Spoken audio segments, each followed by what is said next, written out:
Hello, parents. This is Mr. Dawson, the technology coordinator at Dauphin County Technical School. Today we're going to talk about signing in and signing paperwork for the beginning of the year. We have with us here Mrs. Furlong, who has a student in 12th grade, and she has volunteered to kind of show us how that whole process works.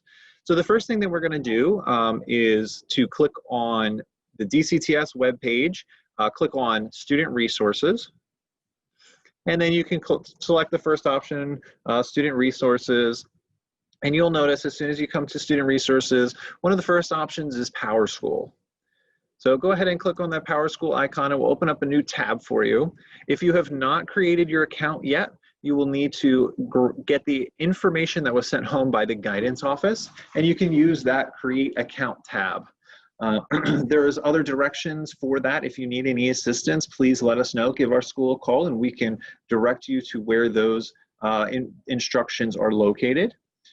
If you have already set up your parent account, you can go ahead and sign in. Mrs. Furlong already has that information saved, so we're just going to click on Sign In.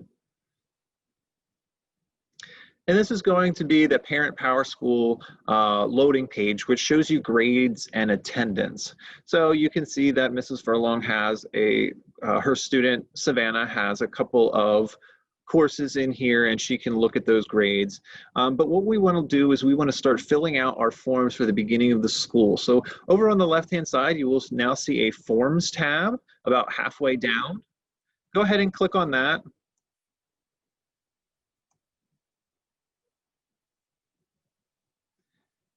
And as soon as this loads, you will see all of the forms that are going to be required for the beginning of the year. The first one is the annual health survey.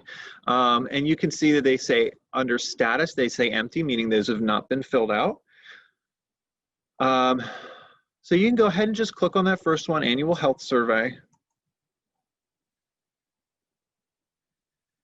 And this particular survey is just going to be information about the past year, any illness, anything that we need to know for the nurse's office to, make a determination on how to look after your student.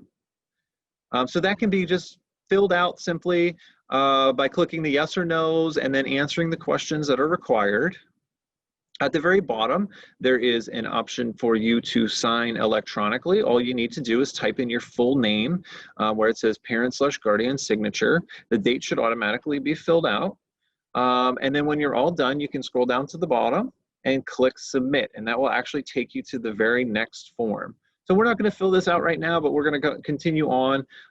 If we want to scroll back up, Mrs. Furlong, you can click on the next form, which is a DCTS Residency Survey. And you'll just hit yes, since we're not going to actually complete that form. And this residency survey is some information about the current housing situation for your particular student. We're just trying to get an idea of what information or other ways that we can provide assistance through our guidance office. That's a simple checkbox, and you consent to the e-signature, and then you would hit submit on that one as well.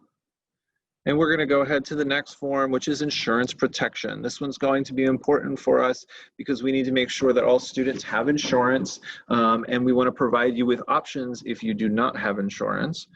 So we can go ahead and just scroll down on this page. It's going to give you a bunch of information. And then all we're asking is if you do or do not have insurance, along with the program or academy that your student is currently enrolled. For freshmen, that is going to be 9th grade exploratory for the time being. If you select no, you do not have insurance, which is that first option, go ahead and select that real quick, Mrs. Furlong. You will actually find that this will provide you with additional information on CHIP as well as our insurance program. You can click on those and find out more information about those. But until you have those insurance, we'll just select no, and then you can complete the signature portion and submit. If you have insurance, if we want to go ahead and change that selection, we can uncheck that first one that says does not, and all you're going to be asked to do is list the insurance company that your student has insurance for. And then we would go to the next form, and the next form is going to be permissions agreement and agreements.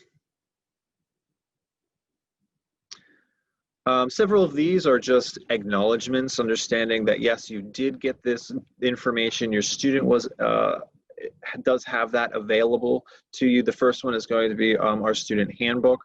We have provided that online. There is a link directly here which you could click on in order to view the entire handbook.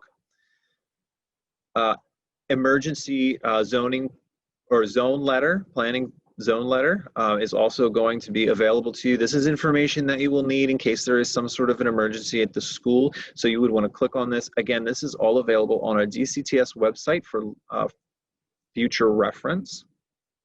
And we'll just need you to click on that you understand that those are all accessible, as well as the FERPA here.